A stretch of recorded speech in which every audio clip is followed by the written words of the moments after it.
อ้โอ้ปลาแกงปลาดินเดียวสิปิงสองอย่างผลงานมือนี้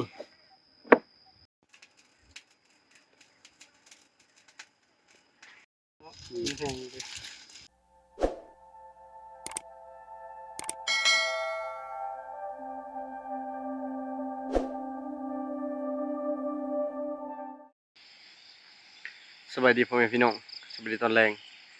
ตอนนี้ก็6 โมงป่าย6 โมงครึ่งแล้วช่วง7 โมงแล้วคือทีมงานเรา2 คนพันใหม่กับบ่ผางแม่นลงไปยำมองดังหนึ่งนะเพิ่นว่าพอสิได้ปิงกินข้าวกินน้ำอิ่มแล้วก็สิพากันไปการ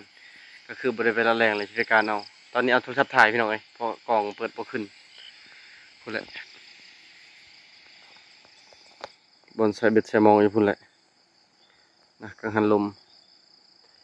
อากาศกันนิ่งคักมื้อนี้เด้ปลาของเฮานะเต็มอยู่พุงามเลยพุเปิดหน่อยหนึงก่อนบ่ทันได้ปีนบ่พังโอ้ปีนบ่ได้ปลานี่แม่นทีมงานเฮาพากันครัววังเบ็นนี่บ่เหี่ยงเป็นไข่รู้สึกเป็นไข่แต่เมื่อวานนี่ปลาโอ้งามคักอะลิพุลายเติบอยู่ปลาเฮาเฮ็ดแห้งไว้ลมควันมันจะบ่เน่าคันบ่แล้วเน่าอันนี้เป็นผลงานยามเมื่อวานนี้อันนี้มื้อนี้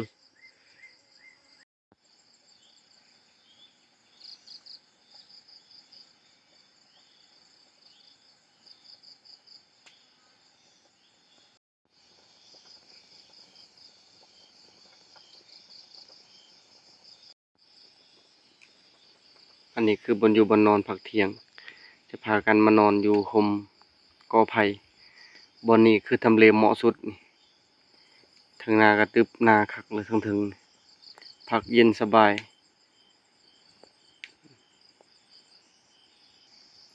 ส่วนเวลาฝนตกเลยก็พากันมานอนนี่เมื่อคืนนี้ตกแหงพากันนอนในหมด4 คนบนเฮาอยู่นี่ก็กุ้งให้หินมื้อเช้านี้ก็หอกเข้า2 โตแต่พอดีบ่พางลองของลินลาวแล้วก็เลยออกไปก่อนบ่ทันได้ยิง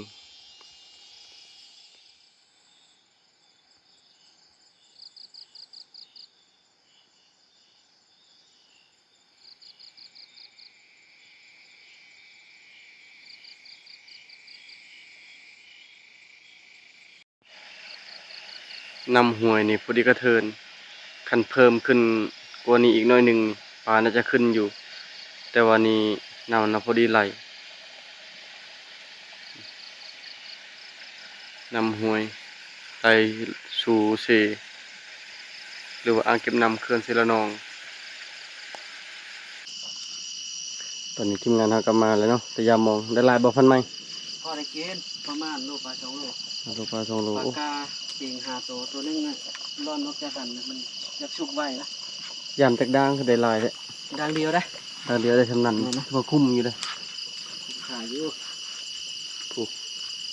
ขายออกกลางคืนบ่ขายเนาะต้นเรือเพิ่นปิ้งโอ้ได้ปลาเพียได้ปลาสูตรได้ปลาบูแล้วก็ปลาไหลไก่หมานอยู่1 2 3 4 5 6 7 แต้มเรือที่เพิ่นปิ้งก็ปิ้ง2ปิ้งอาหารเฮาก็กรอบคักบัดนี้เนาะโอ้คักเลยแม่นเบิดแล้วนะโอ้ตอนพุ่น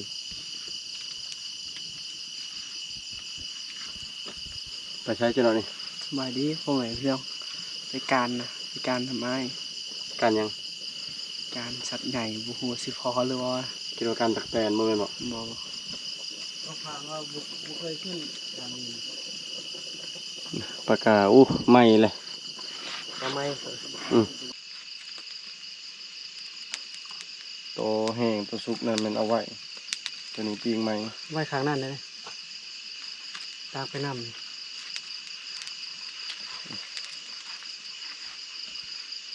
ไปมากกับตากอีก ปลาสูตร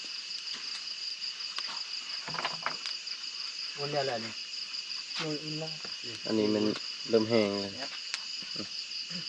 ตัวซุปมันไว้ข้างนั้น ใบไม้ยังใส่ได้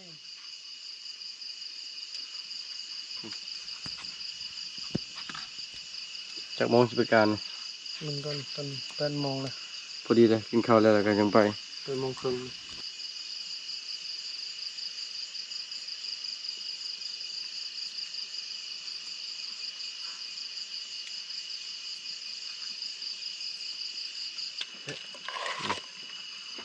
ไข่ปลา เนี่ยนั่นยิง เมื่อเช้า มา นี้ 10 บาทกลางคืนเนี่ยมันเลยมันมึนเลยมันข้าวมั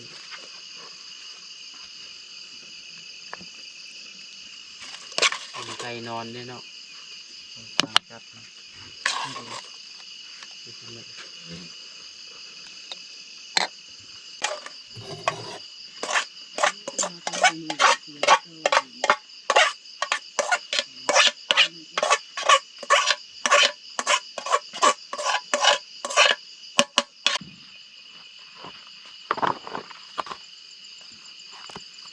ข้าวก็ห้อนแล้วบัดนี้ยิงเอาบางหน่อยเด้อเห็ดลาบกับกระหอบขมอำลำแล้วแหละ เห็นมันสิเห็นมันบ่เลย เห็น เห็นเนาะ เห็นอยู่ เห็นพอดีซ้อมยิงเลยมันหักมันเล่นไปเล่นมาเนี่ยบางนอ ปลาน กาปลานินธรรมศาสตร์ ปลานิลมัน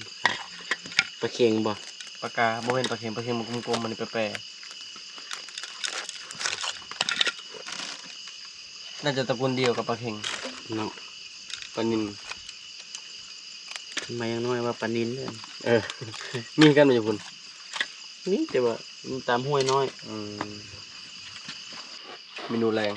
กินข้าวมือ2 ข้ามกินปลากาแล้วก็ไข่ปลา มาเขาได้ออกไปการไปเยื่อง ไป เนาะ การเบิด4 คนบ่ แต่หมดที บ่มีพอบอลบ่ เขาก็ยามันหนีบ่ บ่เป็นหยังดอกบ่พังพอบอลบ่ มาโอ้ยเพียงบ่ได้ มาเด้อกินข้าวแรงกัน เวลาแรงมาห้าวอยากแปรเนาะ นั่นแหละไผก็บ่ได้ไปละแรงไผก็ซากเต็มที่แล้วนี่ ครับแบบเต็มที่นะไอ้ใหม่ประมาณ 60%บ่บ่ฮอดเลยทักแบบไม่ได้ซากเลยเติมพลังตลอดอย่างนั้นอย่างนี้ ไข่ปลาเนี่ย ไข่ปลาตัวนี้เนาะ กินข้าวอิ่มจึงพากันย่างไปอันเฮาไปละแรงแล้วมันก็นั่นเชิงปืนเนี่ยสัตว์มันก็มีกลิ่นมีหยังมันก็หากินกลางคืนมันก็บ่ค่อยออก ล้างมือ3 เทื่อละ เคยล้างคือเก่า นั่นคือเก่ามือค่ะมืออันเก่า ตอนนี้คือพากันกินข้าวกินน้ำอิ่มเรียบร้อยเลยสิพากันไปการหมด4 คนเลยบางทีอาจสินอนพุ่นบางทีก็อาจสิลงมา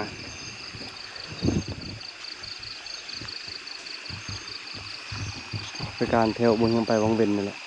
เท่านั้นเห็นหอยพานลายอยู่ และแถวบ่พังไฟเท่านำคำก็เห็นอยู่มีแต่คนพุ่นเขาจึงแบ่งกัน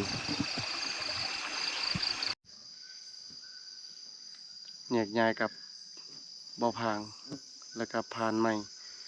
จุเพิ่นไปทางนำคำและจุเรา2 คนมาทางนี้ ตอนนี้คือแยกกับเขามาหลายโลเติบบ่ต่ำ2 โล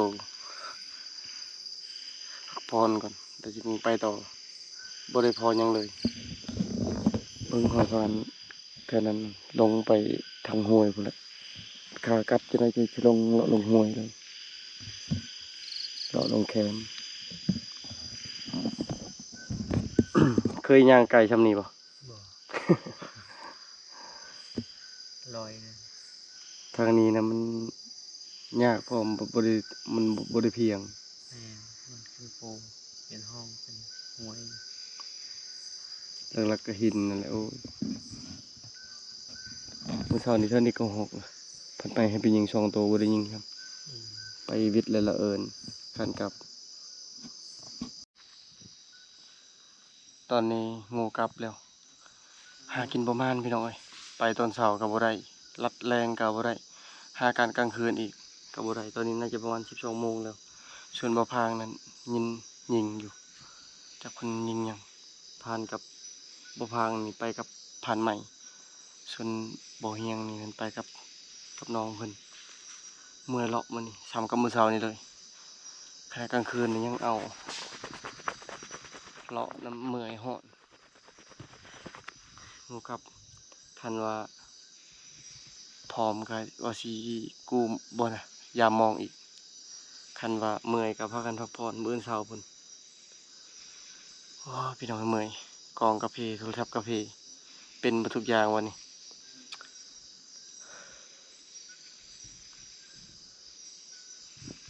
กองก็บัดถ่ายได้บัดบ่ได้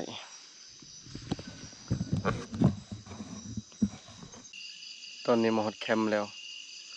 ทีมงานเฮาอีก2 คนทันลงมาฮอดแต่เจ้าเพิ่นเฮ็ดแต่2 บาทนะบ่ฮู้ว่าเจ้าเพิ่นอยู่นำค่ำบ่หรือว่า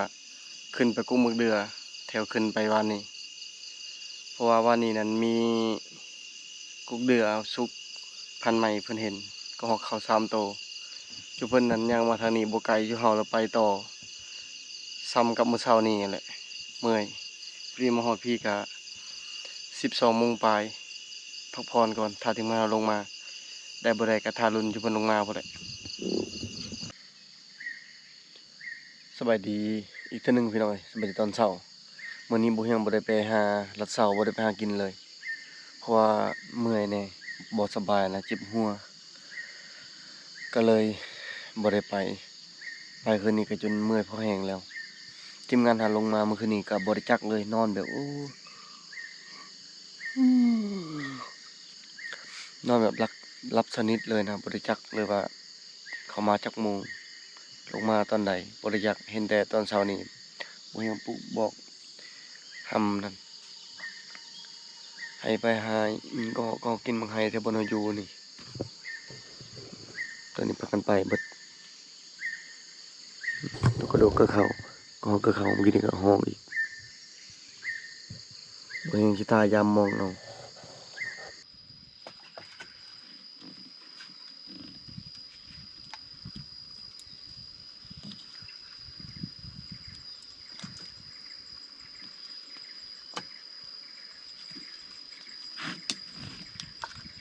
อยู่บอนเฮ็ดอยู่พวกกินทาง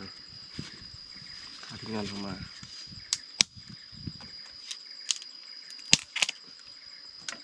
ตอนนี้มีแต่น้องสายเพิ่นมาฮอดยังแต่พันธุ์ใหม่ก็บ่ผ่าน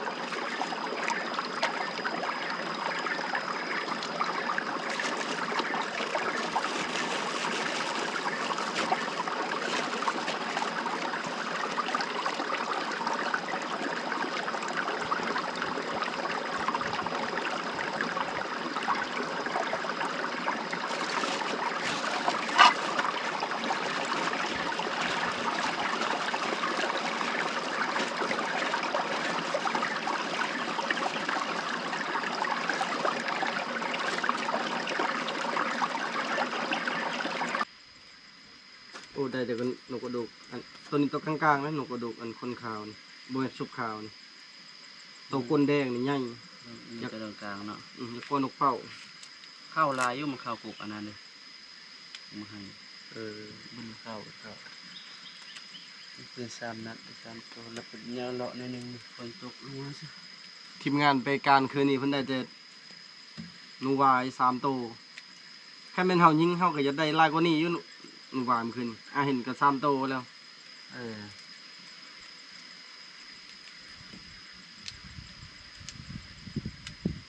เขาเลาะก้านบ่ยิงบ่นี่หรือว่ามันเข้ากบมาเลาะก้านเนาะ แล้วก็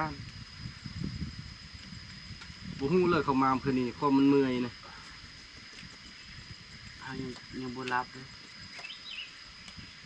เพิ่นจักเซยเข้ามานะ ประมาณ1 โมงนะครับเฮา12 โมงเนาะ ชั่วโมงปลาย ประมาณ1 โมงปลาย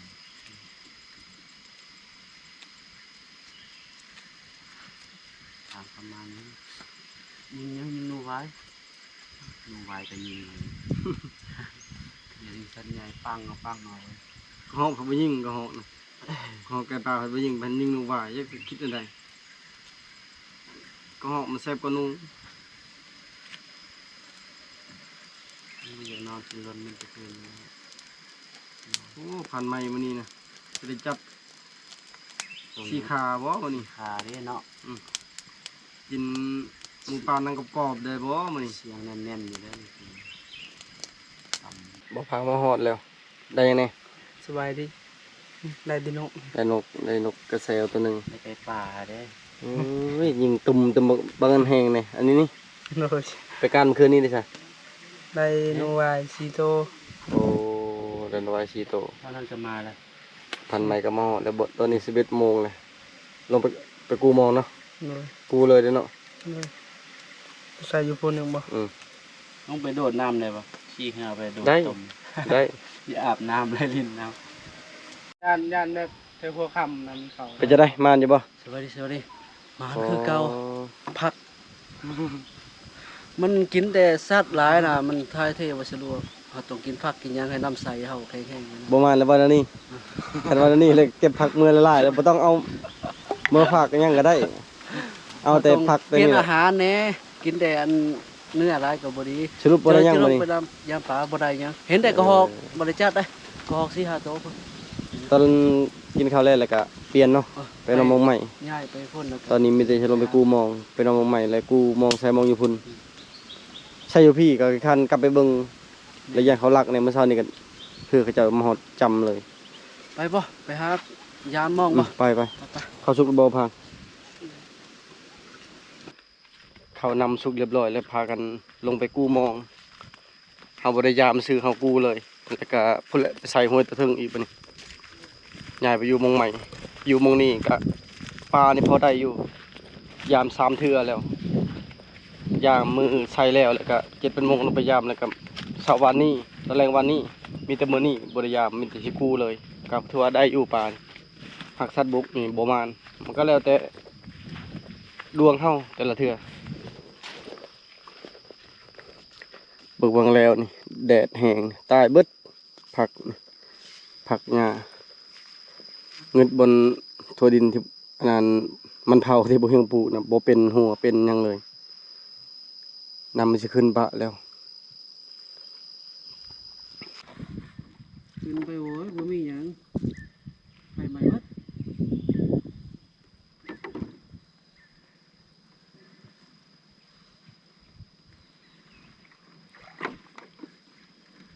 มันแล้วเอาบู ปลาสเก็ตปลาเก็ต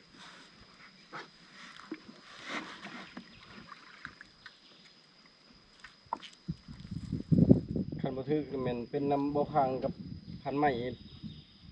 บ่ข่อยย้ำกับพางบ้านยังถือกอยู่ เด้ทึกแล้ว บ่ถือเป็นพานเฮียง อ่า ใส่อันนั้นนะค่ะ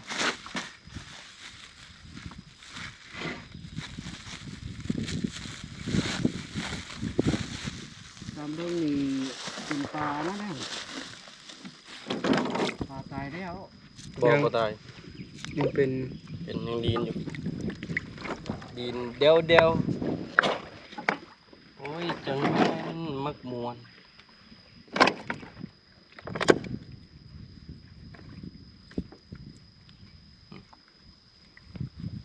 กี่โตเลยท่านี่ มาเนาะพันเฮียงเนาะ พยายามมันกูเจ้ายามอยู่แล้ว บ่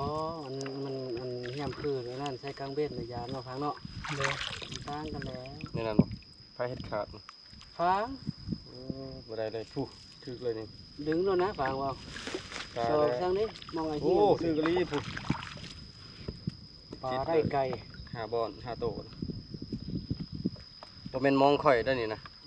มองพอเสียวได้อฝากนี่ อืม ไปเฮ็ดขาดมองลาวนี่เราหายแล้วนี่ บ่นะวันนี้บ่ได้ดึงเนาะใช่ไหม เอาบ่ดึงคือคัด เกาะไม้ซื่อบ่ปลาเฮ็ดเนาะทางเนาะ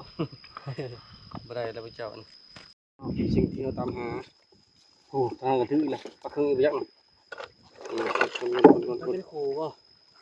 จานชุงชัยอยู่ปลาเครื่อง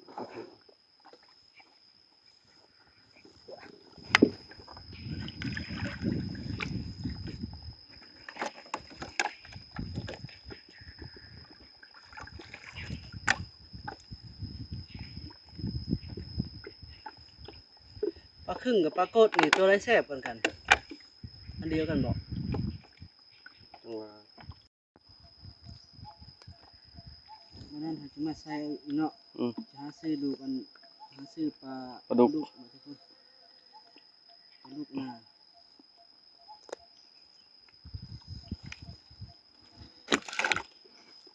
เรือไปหาปลาลูกแถวหัว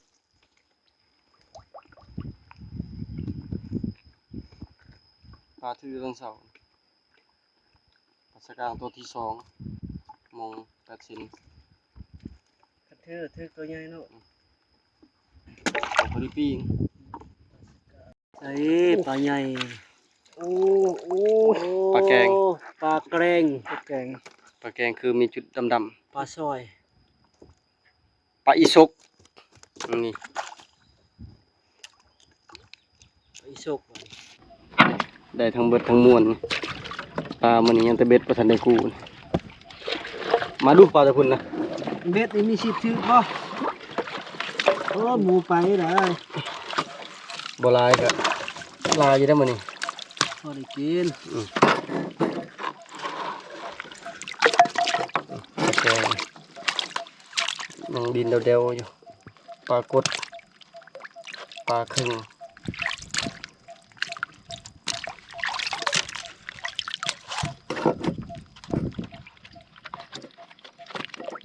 สิปิงสองอย่างสิปิงปลากดปลาเครื่องสิ มาเลยปลานะ เล่นเอาบ่ได้มันใส่เถอะ ผลงานมื้อนี้ได้บ่หลายซ้ำๆกับมือมาทมิดแล้วล่ะนี่ประมาณวัง3 หรือ 4 โลนี่ถ้าขายก็ประมาณ100,000ปลายหา200,000 2,500ประมาณนี้แหละ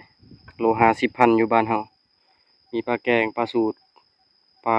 ปากบ่มีมื้อนี้ปลาสะกางปลาไหลไก่ปลากดปลาเค็งปลาบูแล้วก็ปลาขาวต่างๆโล50,000แม่นบ่เที่ยงเลยส่ำนี้นะเพราะพอดีปิ้งพอดีแกงพอดีเฮ็ดแห้งพอดีเฮ็ดปลาส้มเฮ็ดอะไรก็ได้ปลาส่ำนี้นะน้องชายเพิ่นปิ้งปลากดคังกับปลากดเหลือง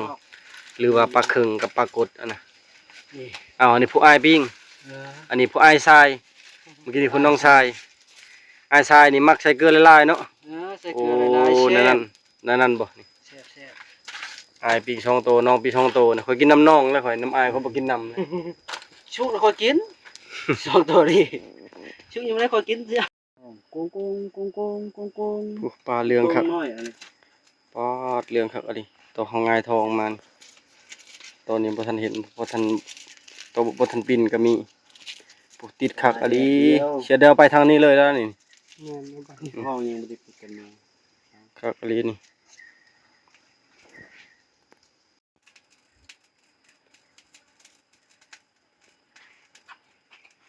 ตรงนี้ การเก็บปลาแล้วบัดนี้ อืม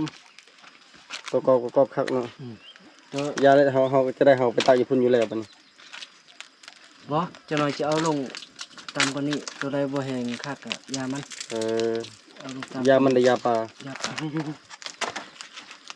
เอาลงต่ำๆกว่านี้กินพร้อม คักเนาะคันผู้มักนี่นั่งอ้อมนี่เลยนี่เอาเกี๊ยวเหล้าเกี๊ยวเบียร์พร้อมนี่ โน่คักเลยสุดยอดเลย สุกแล้วบ่ฮะ ตัวนี้นะมันสิกูนะกูเป็นไงบันไม้มากูว่าย่างแบบคลายยากมันจะมีทุกแล้วนี่ กอบคักเลยนี่ ค ไม่ชุดแรกคนนี้เนาะ สุกแล้ว เป็นมันนั้นเห็นในพากินเขาว่าบริเวณ นี่2 ธงแล้วอยู่นี่ประมาณอีก2 ธงแล้วชวนปลามื้อนี้ก็พูดแล้วบ่ทันขัวเบิ่งนะแขกบ่รับเชิญนี่ครับโอ้ใครต้องการซื้อขายได้ตัวละพันนี่ 1,000 บาทหรือ1,000 กีบ พันหยวนก็เอา ถึ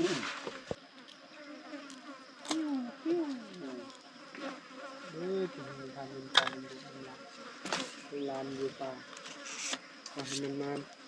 มาไล่ลงมือเดียวแล้ว น้ำซัดซีขา ท่านเลยลง2 มือหมดเนาะ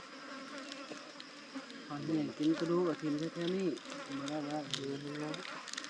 โอ้ติดไม่ปิ้งเอาไปแฮนเนาะนี่ปิ้งปลาโอ้ตอนนั้นนะหลับกระรอก มา เอามาพัง เขาเช่า นี่อีมิออนนั่นนี่ใส่ลูกผักผักมีลูกผักพร้อม อันนี้ กินข้าวเช้า ข้าว ข้าวเช้าจนบ่าย1 โมงครึ่งแล้ว กินข้าวเลยง่ายเนาะอยู่นี่ประมาณ มานอยู่แต่มานชัดน้อยบ่มานชัดใหญ่ เจ้าก็สิได้เงินหลายเนาะ จักล้าน คลิปแล้วฮะ มาเลยมือข่าวลงกัน กูมองกูยังเรียบร้อยกินข้าวบัดนี้ถ้ากูมองอะไร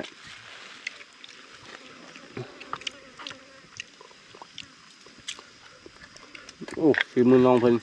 แซ่บ ใช่ปรากฏ นี่ครับเงินบ่เพิ่ม ปรากฏปรากฏ มาเด้อพี่น้อง ฟางเนี่ยเขาล่ำปลาแห้งปลานี่กินได้อยู่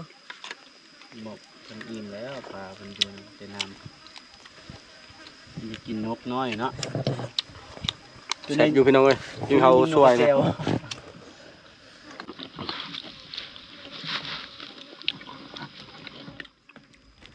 มาเด้อพ่อแม่พี่น้องกินข้าวนำกันตอนนี้เวลา1 โมงครึ่งเลยให้กินข้าว เวลาเก้า ชั่วโมง เก้าคือเก้าเราเริ่ม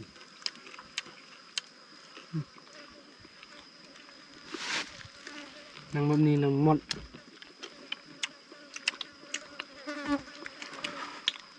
ใส่บอลไหม ปลาสุดยอดปลา อาหารเฮาตัวนี้มันกินในบ่ทันแห้งเฮาแล้วลงต่ำอีกก็หอบนกวายนกแล้วก็ตัวนี้อาหารเฮาแล้วก็น้องเพิ่นกำลังครัวแล้วคันนี้ก็ข้าวผัดเพิ่นเฮาก็เรียบร้อยยังตัวที่2แล้วก็สิเก็บเครื่องของนี่ลงไปแล้วเพิ่นล่ะพี่น้องเอ้ยไปพอกันอยู่ห้วยอยู่เทิงห้วยนี้เฮานอน2 คืนมื้อนี้เฮาก็บ่ได้กลับง่ายนอน3 คืนลองเบิ่งอยู่ห้วยพุ่นอีกว่าสิมาหรือบ่อยู่พี่ก็ถือว่าพอกุมอยู่กุมกินแต่ละคาบนะแล้วก็คือได้เอาเมื่อกับอาหารแห้งสำหรับคลิปวิดีโอนี้ขอจบไว้เพียงเท่านี้ก่อนพี่น้องคนอื่นก็ขอบคุณใจทุกคนที่เป็นกำลังแห่งใจถ้าติดตามในพี่นาเด้อพี่น้องเด้อบาย